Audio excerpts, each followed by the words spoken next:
नमस्कार, आप देख रहे हैं GBN 24 न्यूज। आपके साथ मैं हूं राशि। आइए खबरों की शुरुआत करेंगे।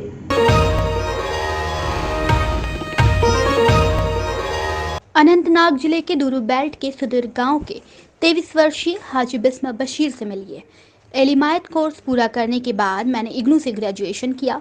बचपन से ही मेरा झुकाव कला के प्रति था और जब भी मैं कहीं भी कोई पेंटिंग या डिज़ाइन देखता था तो मुझे यह जानने की उत्सुकता होती थी कि कलाकार के लिए इतनी संपूर्ण कला बनाना कितना आनंददायक होता। बचपन से मैंने जो भी कलाकार देखा उसने मुझे एक कलाकार के रूप में आकार दिया। मैं कुछ वेदियाँ देखता हूँ और अपने घर पर कैलियोग्राफी शुरू करता हूँ।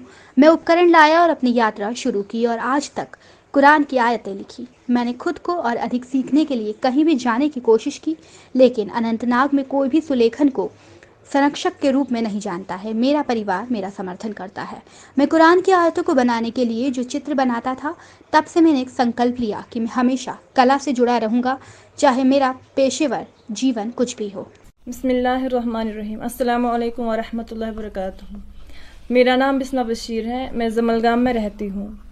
मैंने आलमियत किया है, तो उसके बाद मैं घर में ही थी। फिर मुझे बीच में मैं एक बार यूट्यूब पे देख रही थी ऐसे ही, तो उसके बाद मैंने वहाँ पे कैलीग्राफी देखी थी। उसके बाद से अब मेरे दिल में शौक़ पैदा हुआ, तो मैं तब से यही सीख रही हूँ। अब मैं ये सब कुछ बना रही हूँ घर में ही। तो अब मैं ये चाहती हूँ कि हमारे अनंतनाग डिस्ट्रिक्ट में भी ये सब कुछ होना चाहिए, क्योंकि मैंने खुद भी ट्राई किया था। तो मैं घर में बैठ के ही ये सब कुछ लिख रही हूँ। बाकी मुझे कोई टीचर नहीं मिला इसके लिए, तो वरना मैं भी बहुत इससे आगे भी सीख सकती थी। उसके बाद फिर मैं अब घर में ही ये सब कुछ लिख रही हूँ। बस 1-2 दिन लगते हैं, ज़्यादा नहीं लगते हैं। फिर ज़्यादातर किस में आप बना रही हुई? मैं कुरानी आयत में बना रही हूँ ज़्यादातर।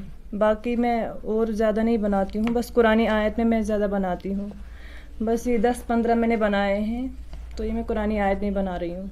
तो ये जो 10-15 आपने कुरानिक वर्सेस कैलीग्राफी में तैयार की है, तो कितना टाइम से ये बना रही आप? 1-2 महीने हो गए हैं बस। और इसके लिए मुझे कोई टीचर नहीं मिला है, वरना इससे ज़्यादा सीख सकती थी मैं।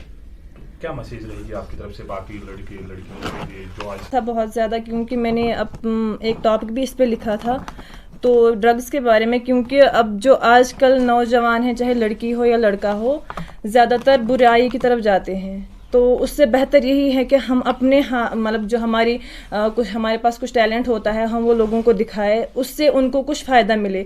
ना कि वो हम दिखाएं उनको अपनी बुरी बातें या बुरे काम करके दिखाएं कि जिनसे वो भी बिगड़ सके और हमें भी गुनाह मिले। तो हमें वो काम करने चाहिए जिससे हमें खुद भी महसूस हो कि नहीं, हमने कोई नेक काम किया है, या जिससे हमें अल्लाह भी खुश हो जाए कि मेरे बंदे ने वो काम किया है जिससे दूसरा बंदा भी सही रास्ते पे चला है। जी, वो अच्छे से सपोर्ट कर रहे हैं और मतलब हर टाइम मुझे यही बोलते हैं कि अपने काम में हमेशा ध्यान रखा करो।